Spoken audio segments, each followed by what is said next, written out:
Okay, so today we're going to be looking at question number 6 in chapter 10 of physics, which is wave properties of particle. And the first question, 6a, asks us to state the wave particle duality and which of the quantity relation represents the wave and the particle. So here we have the definition of the wave particle duality, which is a phenomenon where a particle behaves like a wave under some conditions and a wave behaves like a particle under other conditions. And the relation that represents each of the wave and particle is what I have down here, is that a wave has a wavelength and a particle has mass. And there is no way it can be the other way around. A wave doesn't have mass and a particle doesn't have a wavelength, but yet in some conditions they can have properties of each other, and that is what the wave particle duality is all about. So moving on is question number B, which is a photon has a momentum of 8.24 times 10 to the power of negative 28 kilogram meter per second. Determine the wavelength and energy of this photon.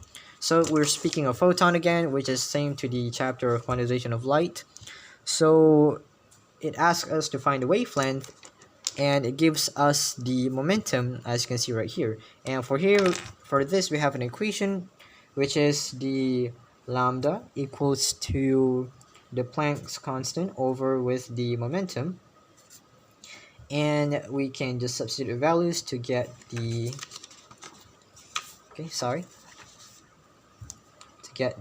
So 6.63 times 10 to the power of negative 34 over the momentum given, 8.24 times 10 to the power of negative 28, and by that you get the wavelength equaling to 8.05 times 10 to the power of negative 7 meters, or if you want to put it in nanometers, then you can do 8.05 nanometers. So that's for the wavelength. Now for the energy.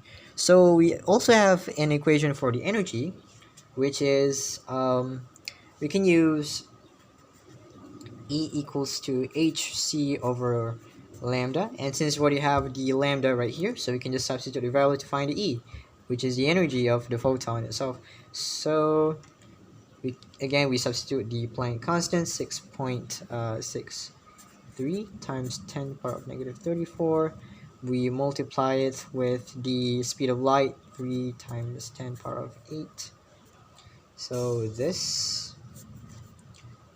over the lambda we already calculated, so you can take either one. I would prefer the one in nanometers,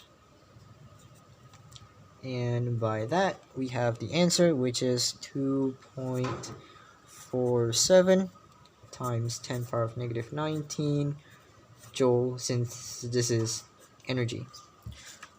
Okay, so we're going on to question number C, which is determine the Broad wavelength for an electron with a speed of 1.0 times 10 to the power of 7 meters per second. So it gives us a new set of speed, meaning that we can't use the previous momentum given, and plus this is a different electron. So we can use the same equation, which is the lambda equals to h over the momentum, but then we have to calculate the momentum, so we can equate that as h over mv, which is the mass times velocity. So by substituting everything we have, which is the Planck's constant, 6.63 10 to the power of negative 34, and dividing it by the product of the mass and the velocity. So the mass of an electron, you know that, 9.11 times 10 to the power of negative 31, and the velocity given is 1 times 10 to the power of 7 meters per second. So by that you would get the answer 7.28 times 10 power of negative 11 meters, since this is wavelength. And there you have it. Thank you so much for watching, and see you later.